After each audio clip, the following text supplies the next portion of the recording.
And so I'm here for the Sphinx Organization's annual conference. Does anybody know what the Sphinx Organization is? Yes, we have some students. Okay, you have some students? Okay, so for those of you who are not familiar with them, they're dedicated to diversity in the world of classical music, of the performance of classical music. And they actually have spread their focus even a little further to also encouraging people who are administrators. We work with them at World Symphony on an audition something called the National Alliance for Audition Support. We can talk about those things later, but I think I just want to sort of start back. I want to talk a little bit about my story and give you some other examples of where people have sort of almost changed careers. And so when I started thinking about this talk and I looked at who else you've got, who else you have been listening to, the other guest speakers, as well as some of the people coming up, I started thinking about sort of what is this all about, and also caused me to reflect a little bit of my life. And I think it comes down to two things. One is passion, or your passions, and the other one is service.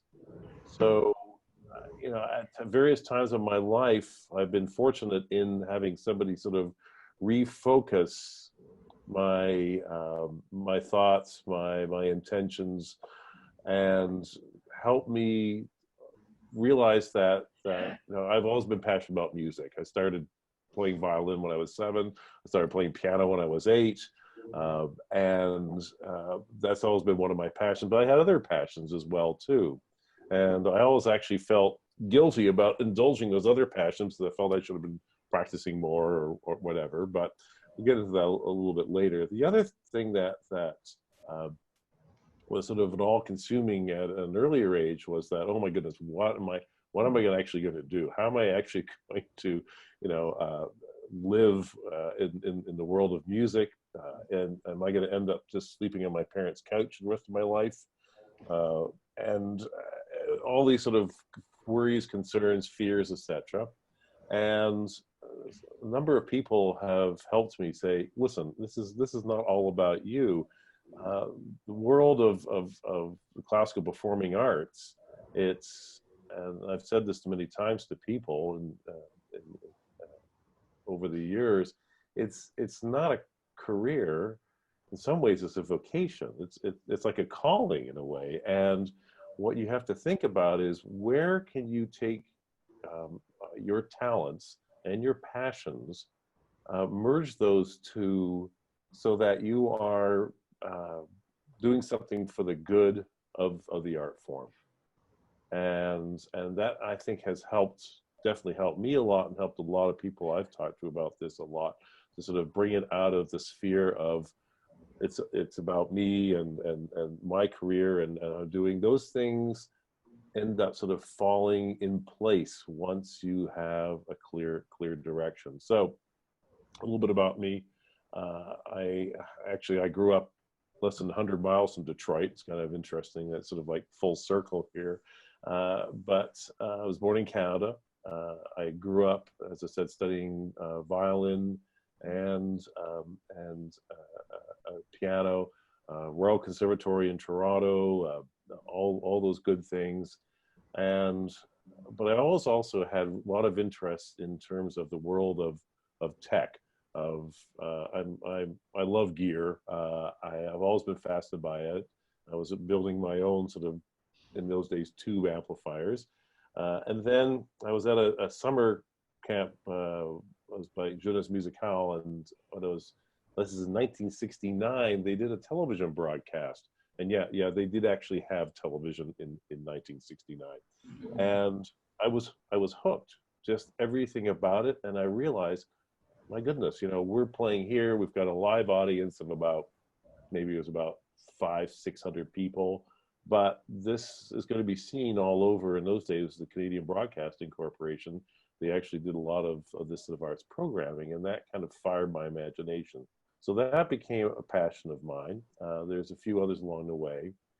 But when I was about 17, I was a violinist, and at that point, I was having difficulty, more and more problems with just the way the instrument sort of felt to me, and just because of the way things were growing in my arms and especially my left hand. I went to sort of the prime teacher in Toronto, and I said, can you help me? Because I got these problems. And he said, yes, my dear, I can help you. Give up the violin. And that was a huge shock. I went into a deep depression.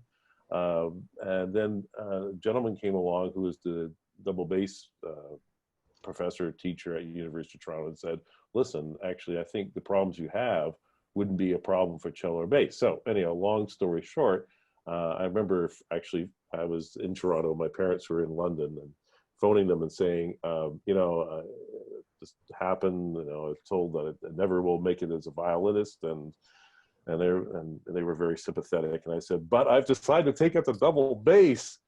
And there was like this death silence at the other end of the phone. And then I remember my mother, she said one word, that's a monosyllabic word, but somehow she made it into 3 syllables. She was like, why? And so, but I explained to them how I was passionate about music. I really didn't want to leave music. And this was something like, please, with their help, pursue it. And to their credit, they did support me. But at the back of my mind, I always thought this was potentially a means to another opportunity. So anyhow, took a year off, took a gap year, practice as hard as I could on that instrument. And at that time also pursued other interests, and they were to help support myself. I was actually working in the camera department of a store, and I was very much into dealing with optics. And so this was, again, a passion of mine that was fueled from when I was, many years before that. So I went through University of Toronto, getting my degree. And before I even got my degree, I started doing some sort of work on the side as administrator. I was running the front of house for one of the theaters at the university. I had formed with a friend of mine a small sound company. So on the sound, on the side, we were doing not only recording of folks, but also doing soundtracks. And in those days, there was no digital editing. It was all sort of razor blade and reel-to-reel tape. And so that also helped not only keep the wolf in the door, but also got me into the world of ballet and doing sound. I also studied something about theater lighting. So I thought, okay, great, I'm going to go into technical theater.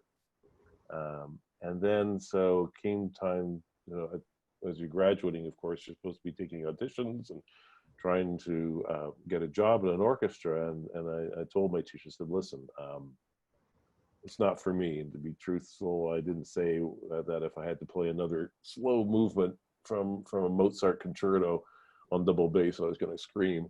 And so he was extremely upset with me. And he said, I've invested in you so much over these past, at that point it was 6 years. And now you're just going to like give up the bass. And I said, well, basically, yes, because I really don't feel that's where my path lies. And it was a difficult time. Fortunately, another faculty member took him aside and said, listen, think about what's happening in the world of arts management at this point. And it's true, both in this country and in Canada, arts management was people who were running the arts organizations were well-meaning, but they had really no training, and to be quite honest, a lot of them didn't have the passion for it either. So he said, we've already have a fair number of good bass players. Maybe you should think about being okay with him wanting to be an administrator. So that kind of helped me think about this whole area of service. Where could I be the most use? So Toronto Symphony, worked with them for a while, running the youth programs, and then was hired in 1980 to run the National Arts Centre Orchestra in Ottawa, Canada. And that got me in the whole area also of touring orchestras and just sort of negotiations with the musicians union, and I was responsible for all aspects of running that orchestra. It's great training. And then I thought, well, yeah, Canada's okay, but I'd like to go to the States. And in the end, I ended up in San Francisco, and I actually, to be quite honest, went there because I was pursuing, well, not pursuing, but I was going out there, moving out with a girlfriend, and I didn't really want to go to San Francisco because, to be quite honest, this is like the mid 80s, and San Francisco was a good regional orchestra. I had my, sights set on the big five, but I thought, well, I'll go to San Francisco, then I'll move, and I'll take it from there. And so I moved out. Their relationship didn't last, but the job lasted for 30 years. I was in San Francisco for 30 years, and there was a number of things that happened there. One was we had to rebuild Davies Symphony Hall because it was an acoustic disaster. I was put in charge of that project. I was at that point, well, I moved out there when I was 28 years old. And when I turned 30, they gave this project to me, which was insane of them. But you'll find this in the world of the arts, is that there's nobody else to do it. It's you. And even though you're completely unsure, I mean, what do I know about construction? I do nothing really.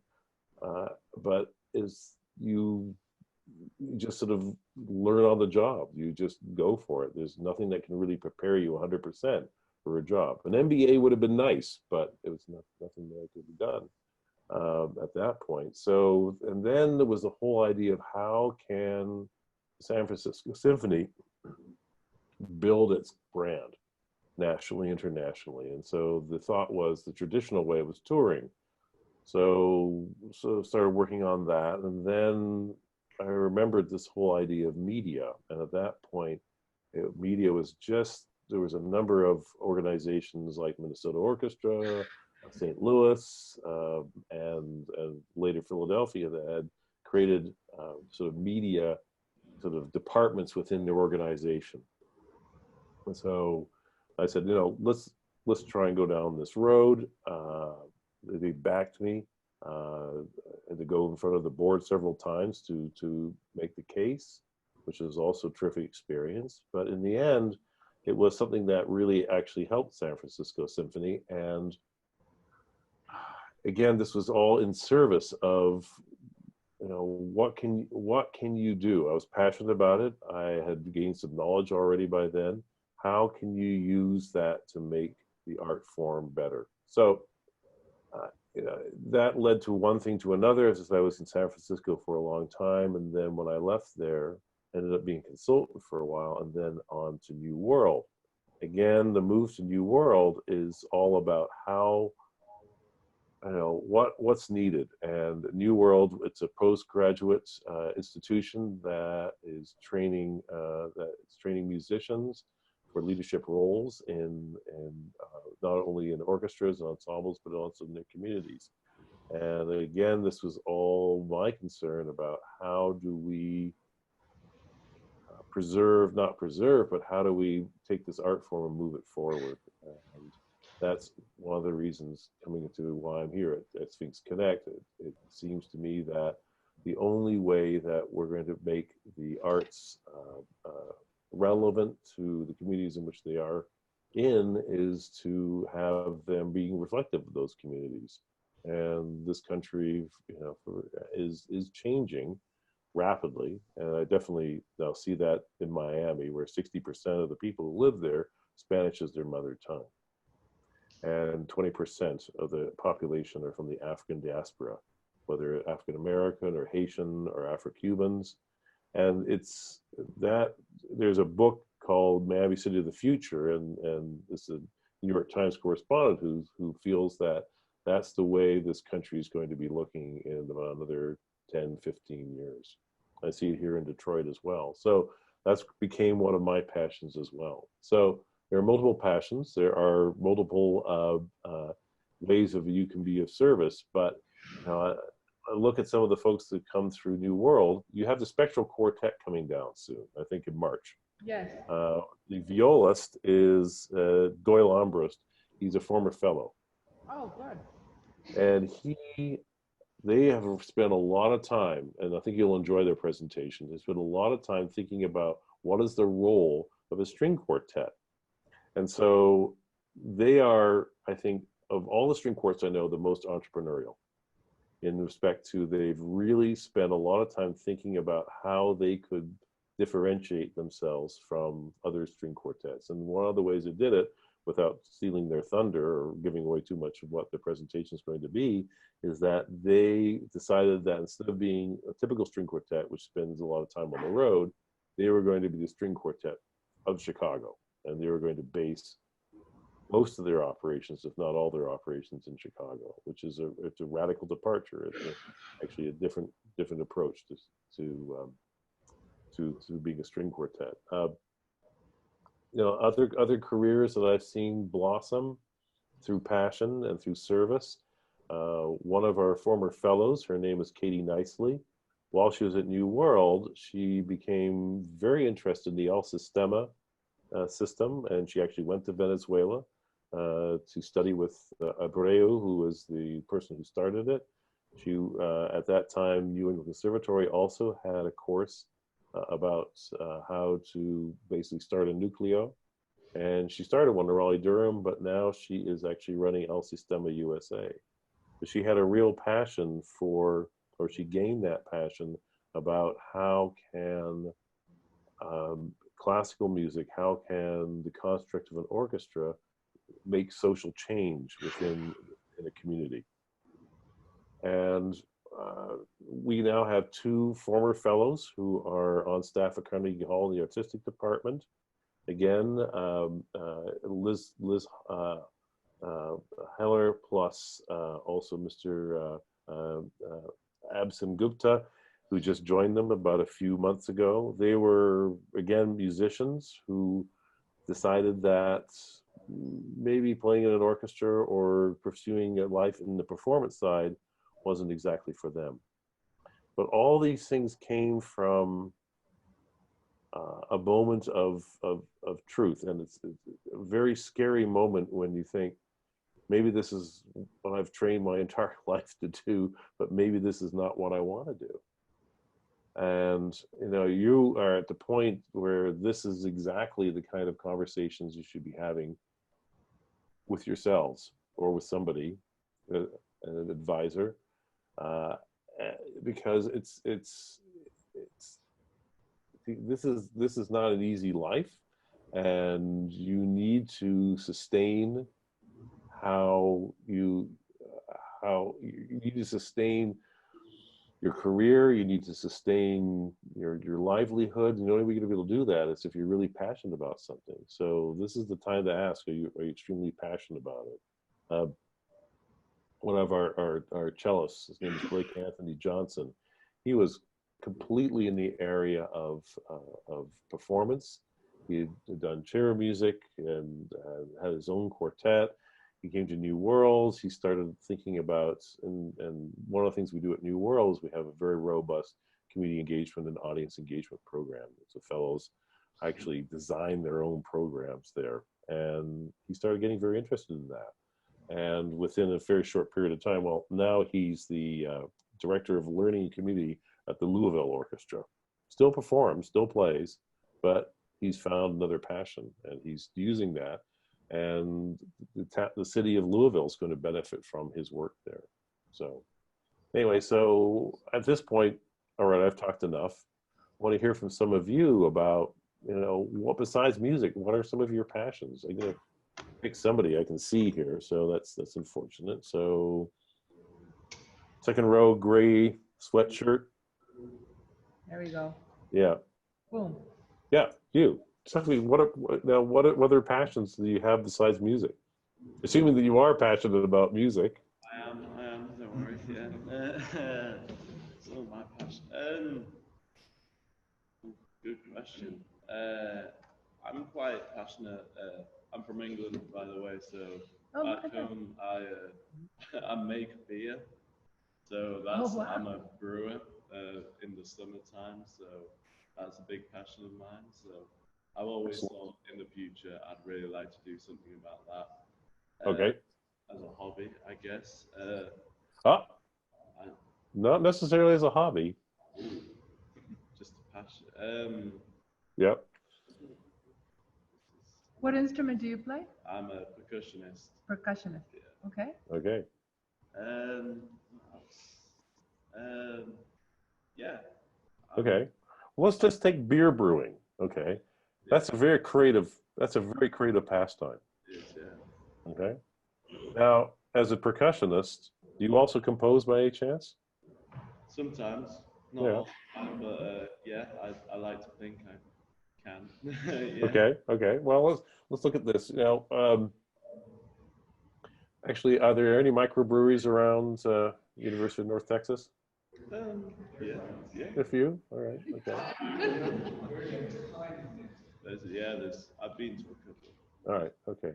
I think there's a very natural connection between music and beer. To be quite honest, we have within New World there's a brass quintet, and somebody had the idea they wanted to do something with beer, and so they reached out to Vice Brewery in Miami. There's about, I'd say now about really only about 7 or 8 really what I call first class microbreweries, and about half of them are situated in a place called Wynwood, which is within Miami itself. And so they just went up to the guy who was the head of the company and got him and their brewmaster in the room and said, listen, here's the deal. We're from New World. We have, this is the demographic of our audience. This is who comes to our concerts, and we'd like to do something in partnership with you. And so last year they put on the first. There's another one coming up later in the spring of what's called Beer and Brass, and they basically it was for a small group. It was a fairly middle price ticket, but they brought in the brewmaster, and they basically just did a program. It lasted about a couple hours, and there was sort of the program was actually a placemat, which had spots for all the various brews that were being tasted, and so they had the brewmaster come up and talk about the beer that was going to be tasted, and then one of the brass quintet got up and talked about how that inspired them to choose this particular piece of repertoire. And one of the works was actually written by one of the brass members, and another work was a transcription written by the brass members. How cool. Thank you And for it was sharing. not at all. It was incredibly popular. It was so popular that it's going to happen again, and we're doing 2 shows of it. Do they have a website or something? If you go onto the New World website, nws.edu, if you put in beer and brass, there might be something up about it right now, but you also might see there. You just put in the search bar beer and brass and see what comes up. Oh yeah, it shows up. Yeah. And So it cool. was just, and as a result, also, here's the other interesting thing is that we actually attracted an audience, not only some of our regulars, but a whole new group. So this people who had actually never been to a concert before, because one of the things we always ask the fellows to ask is when they do one of these sort of experimental programs is who's here for the first time, or who's come to who's been to a brass quintet concert before. And it's surprising how few people put their hands up at that, and how many people are here and you. It's usually between 30 and 50%. So here's another thing that's happening is that actually through this, they're expanding the audience for classical performing arts. So it's also providing kind of a niche. And now there's other breweries who want to pair. And in fact, when we did one of our concerts at the Arch Center, which is our hall seats about 750, but downtown Miami, there's a larger concert hall, 2,000. Another company, Concrete Brewing, said, "Hey, we want to partner with you." So we did a beer tasting before a concert in the lobby. They were handing out shots of beer, and so it started. People heard about it, and it started growing. All right, so there's an example. If you're passionate about beer, you know something? When you go into a pitch, a microbrewery to partner with, that passion is something that is absolutely essential when you're making a pitch. You have to be disciplined. You have to have your facts in place, but people can tell when you're excited about a concept, and it's infectious. Excitement is infectious. All right, let's see. So cool. Thank you. Not at all. Let's see. We had some students who submitted questions, so I want to give great. them time because they took the time to write these questions, and I really appreciate that. Well, I just want to say thank you for being brave enough to talk about your passion. Yes, Okay, that's so thank you. cool. You got to look up that website, Yeah, and I'm sure that's really, really cool concept. Well, if you want, I also can connect you with some of the guys in the brass quintet.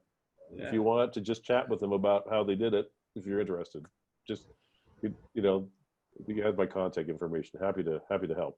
So what I was going to suggest is we won't really have time to go over all the questions that were submitted, but what I'm going to do is I'm just going to lump them in an email to you, John.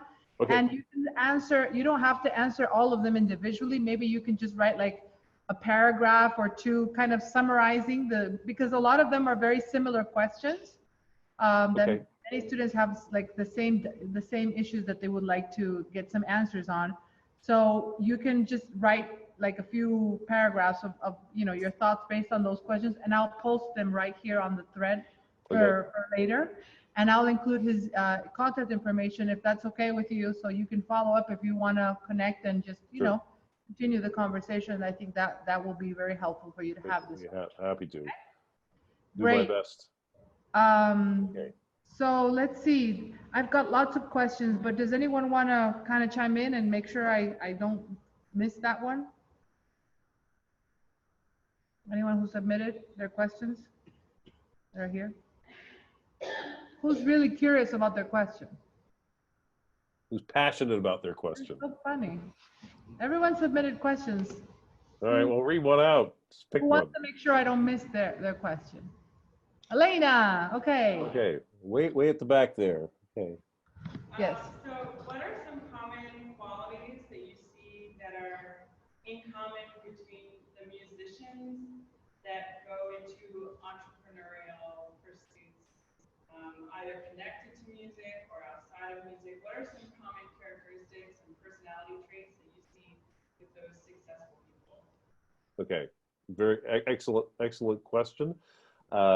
And this is something which I've chatted with a lot with people, including Michael Tilson Thomas, who's our artistic director.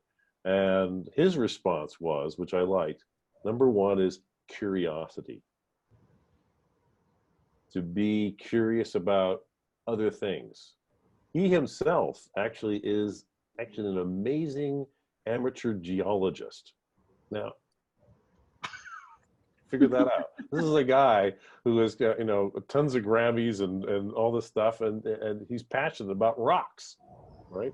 Anyhow, but he's curious about everything. He never stops reading. He never stops. And so what I've found is that when, and I base this a lot on people when they come and they talk to me or the fellows at New World, is that they say, I heard about this, and I don't know a lot about it, but what about, and they'll name a topic, and we'll talk about it, and we'll talk about how to find out more about it, but they're curious. That's number one.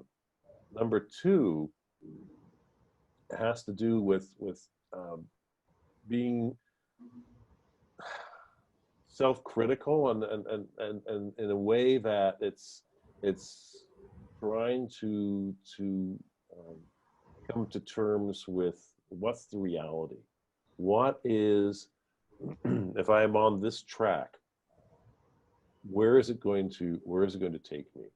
And to think about that or talk to others about, and a lot of it's to do with like scenario planning. What, you know, what's likely to happen, or what are the odds, or what other information is outside of my world that I can bring in that's going to inform where I'm going to end up. That's another one. Another one I also think is that they are torn between their passions, and I completely get that, because that was me too. It's like I should be practicing, but instead I'm sitting here building some piece of gear or trying to edit, you know, somebody's soundtrack. But at the same time, I never thought that was going to be useful to me at that time until much later on. So the ones that I appreciate are saying, I have this I'm really interested in, and it could be any number of things. You know, we have, for example, somebody who's really into mindfulness. And how can I connect music with mindfulness? Well, actually, there's a lot of great connections there. And so they're thinking all the time of, you know, I have these passions, and they're aware of them, and they're willing to accept that they have them. So that's another aspect. I think the other, there's a lot of other little pieces that go into it. I think that courage is one, because it does take a lot of courage to depart from the track that you've been engaged on. I'm not encouraging everybody to, you know, to change your careers, change your career paths, but it's something you really need to think about. And try and think of yourself, if you're on your current path right now, 20 years from now, are you still going to get the same joy? You're still going to get the same, you know, is it still going to pull you out of bed every morning? So those are kind of the qualities I see in people. And, you know, and okay, let's face it, a little bit of insecurity about what they're doing. So sometimes the insecurity can be a driver to look at other potential other possibilities. Right. Is that helpful at all? Yes, we have another student who wants to ask a question. Great, please, thank you. Could you give some more examples of sort of these intersection of different passions, music and some other things, kind of how that panned out for other various people you know? Sure, absolutely.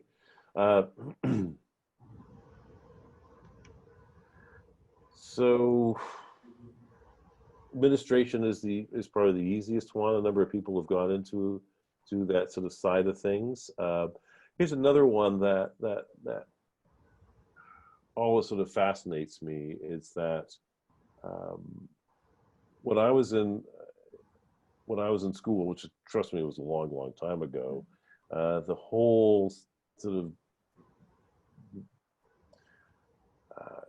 of silos of, this is performance and this is teaching, like all the music education folks and the performance folks, and never the twain would ever meet. And, you know, when I went to when I started at New World about 5 years ago, it was still the same kind of thing.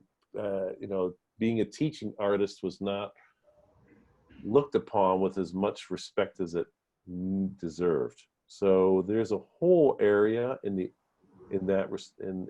respect to being a teaching artist as well as a performing artist.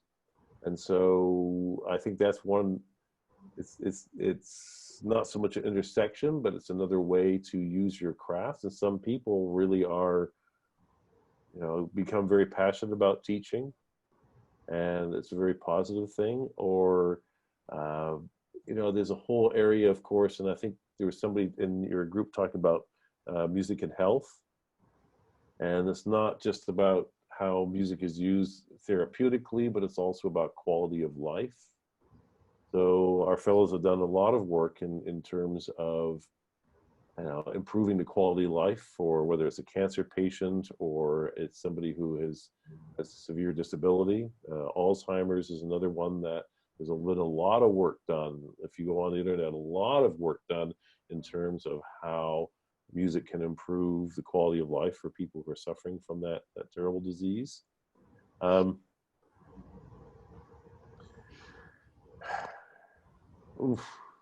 You know, it's the whole area of media. You know, there are in Europe, there is a whole track of, usually it's called a Tonmeister degree. I only know of a few programs like that here in the States, but it's people who have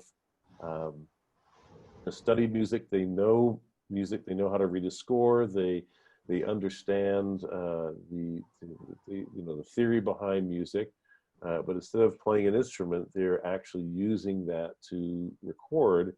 Because to be quite honest, I think the most challenging thing to record is in fact classical music. There's a whole area in media. A lot of people that I work with in that area, because that's one of my passions. We started something called SFS Media, and I ended up going to a number of conferences around the world about that subject, about classical world. And it's not just music, but it's all the performing arts, and it also includes jazz. How do we make the best use of media to reach as many people as possible and increase the audience? And a lot of people working in that area are people who have had music degrees or have music degrees. So, and where that comes in handy, just in terms of what you're doing, it also leads to education in terms of how media, let's just put it this as, I'm going to get on the bandwagon here a little bit, and I'm very conscious of your time. I'll just say very quickly that that generally speaking, undergraduate programs do not train how to use media effectively, whether it's social media, whether it's performance, whether it's promotional media. And I think there's actually, if you're interested in that area, there's great opportunity, because people are starting to realize that, let's face it, that media is part of our life, and we need to know how to use it effectively, not just using what I call analog constructs in the world of digital media. It's all about broadcast. There's a lot more to it than that. That's just a few things. If I said it, but anyhow, sure, let's carry on. So we have a few minutes left, and I just wanted to get some final thoughts regarding, you've talked a lot about maybe expanding the notion for students and getting them to really think, what can they do with their craft, and how can they become useful in addition to being excellent performers and composers, whatever they are. And that's wonderful. What else can you say? Because there's this, seemingly contradiction between pursuing a path as a musician and then adding these additional things, then you are no longer a musician, or instead to expand your notion of what a musician can become. And most importantly, what is the impact that can result in their communities and in the people around them?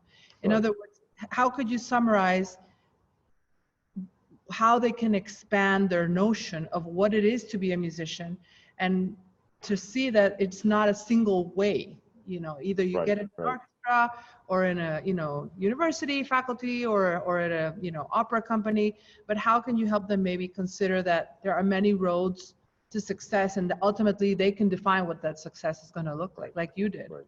Okay. So I think that one thing I would counsel all of you is to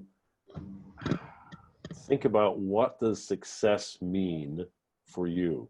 Or and there's a lot of talk now about redefining what success means. The old construct of I get a job in an orchestra, or I get great commissions as a composer. That's changing.